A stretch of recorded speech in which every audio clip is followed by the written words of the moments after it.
এটা জলের সাথে সাথে লবণ জাতীয় জিনিসও বেরিয়ে যায়। আমরা বেশিরভাগ ক্ষেত্রেই বাচ্চাদের ক্ষেত্রে ডায়রিয়ার কারণ হচ্ছে ভাইরাস ঘটিত, বা আমরা গর্বিত যে আমাদেরই বা একজন বাঙালি বিজ্ঞানীর যে অন্য কোনো ওষুধ যেমন অ্যান্টিবায়োটিক বা অন্য কোনো ওষুধের প্রয়োজন আছে যেক্ষেত্রে ডায়রিয়া হওয়ার সম্ভাবনা। এছাড়াও কোনো দূষিতভাবে খাবার যদি কোনোভাবে দূষিত হয়, স্বাস্থ্যসম্মতভাবে খাবারটা তৈরি না করা হয়, এবং এখন অনেকগুলো ক্ষেত্রে ভাইরাল ডায়রিয়া এবং ব্যাকটেরিয়াল ডায়রিয়ার ক্ষেত্রেও। নমস্কার, উপকার থেকে আমি সুস্মিতা কুণ্ডু। উপকার হলো এমন একটি প্ল্যাটফর্ম যে প্ল্যাটফর্মের মাধ্যমে আপনারা খুব সহজেই বাড়ি বসে ডক্টর অ্যাপয়েন্টমেন্ট বুক করতে পারবেন। আজ আমরা আলোচনা করব ডায়রিয়া নিয়ে। আমাদের সাথে রয়েছেন চাইল্ড স্পেশালিস্ট ডক্টর গৌতম সাধু খান। নমস্কার, আমি ডক্টর গৌতম সাধু খান, কনসালটেন্ট পিডিয়াট্রিশিয়ান। আমার প্র্যাকটিস মূলত বেলেঘাটা এবং হাওড়াতে। আমি পিডিয়াট্রিক প্র্যাকটিস করি এবং মোস্টলি প্রাইভেট সেক্টরের সাথেই অ্যাটাচ। হ্যাঁ, তো স্যার ডায়রিয়া, বাচ্চাদের ডায়রিয়া এটা কি আসলে? আচ্ছা, ডায়রিয়াটা অবশ্যই একটা ইংরাজি শব্দ। বাংলাতে যাকে আমরা বলি যে অত্যাধিক পরিমাণে যখন আমরা বাচ্চার শরীর থেকে দেখি যে জল বেরিয়ে যাচ্ছে পটির মাধ্যমে, তখনই সেটাকে ডায়রিয়া বলা হয়। এটা জলের সাথে সাথে লবণ জাতীয় জিনিসও বেরিয়ে যায়, সেই কারণেই বাচ্চারা বেশি দুর্বল হয়ে পড়ে এবং এটা আমাদের চিন্তার কারণ হয়ে দাঁড়ায়। তো স্যার, কারণ কি কি হয় ডায়রিয়া হওয়ার কারণ? ডায়রিয়ার কারণ আমরা বেশিরভাগ ক্ষেত্রেই বাচ্চাদের ক্ষেত্রে ডায়রিয়ার কারণ হচ্ছে ভাইরাস ঘটিত। কিছু কিছু ক্ষেত্রে ব্যাকটেরিয়া ঘটিত ডায়রিয়া হতে পারে, এবং সেটা নির্ভর করে যে বয়স এবং কোনখান থেকে ডায়রিয়ার শুরুটা শুরু হয়েছে, তার থেকে বোঝা যায় যে কারণটা কি হতে পারে। আচ্ছা আচ্ছা, তো স্যার এর বেস্ট ট্রিটমেন্ট কি হয়? ডায়রিয়ার সবথেকে প্রধান এবং প্রথম ট্রিটমেন্ট হচ্ছে ওআরএস। ওআরএস হচ্ছে একটা যুগান্তকারী আবিষ্কার, যেটা ডায়রিয়া থেকে অনেক প্রাণকে বাঁচাতে পেরেছে। আমাদের বিশিষ্ট বা আমরা গর্বিত যে আমাদেরই বা একজন বাঙালি বিজ্ঞানীর উনি এই ওআরএস আবিষ্কার করেন, এবং এই ওআরএস আবিষ্কারের জন্য অনেক প্রাণ রক্ষা করা গেছে। এই ওআরএস হচ্ছে সবার আগে দেওয়ার উচিত। তারপরে ডায়রিয়া যদি না কন্ট্রোল হয় তখন ডক্টরের সাথে পরামর্শ নেওয়া উচিত।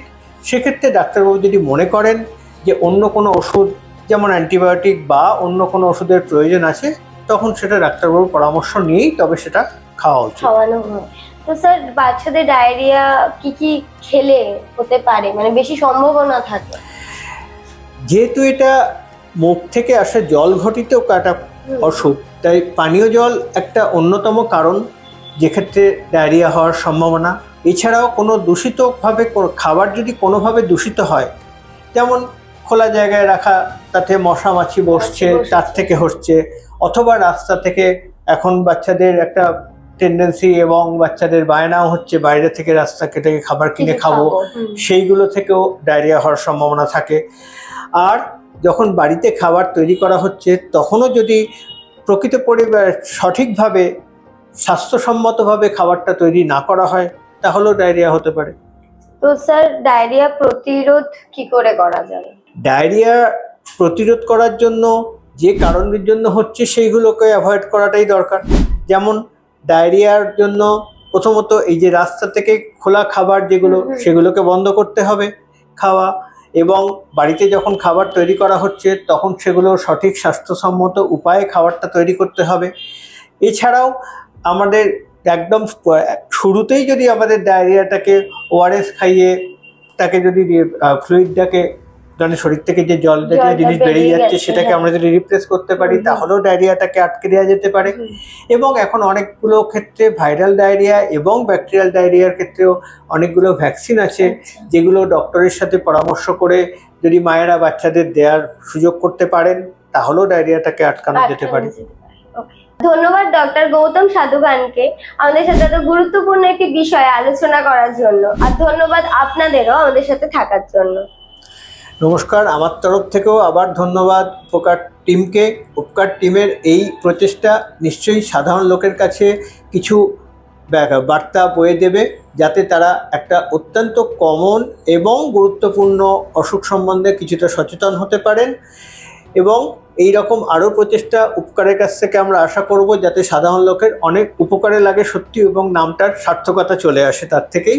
উপকার প্ল্যাটফর্মটা হচ্ছে একটা অনলাইন প্ল্যাটফর্ম, যার মাধ্যমে সাধারণ লোকেরা এই ডাক্তারি সব মানে ছোটোখাটো যেগুলো অসুখ সেগুলো সম্বন্ধে কিছু তথ্যও পেতে পারেন, এবং ডক্টরদের সম্বন্ধে কি করে অ্যাপয়েন্টমেন্ট করা যাবে, ডক্টরদের কোথায় পাওয়া যেতে পারে সেগুলো সম্বন্ধেও তারা উপকারের মাধ্যমে জানতে পারবেন। যেমন আমার সম্বন্ধে, আমি বেলেঘাটা এলাকায় প্র্যাকটিস করি, আমি একজন চাইল্ড স্পেশালিস্ট, আমি বেলেঘাটাতে প্র্যাকটিস করি এবং হাওড়া জেলাতে নুনটিয়া এবং শ্যামপুর এলাকায় প্র্যাকটিস করি। এই খবরগুলো উপকারের মাধ্যমেও আপনারা পেতে পারেন। নমস্কার এবং ধন্যবাদ উপকার এবং সমস্ত দর্শক বন্ধুদের যারা এখন আমাদের সাথে এতক্ষণ অবধি ছিলেন।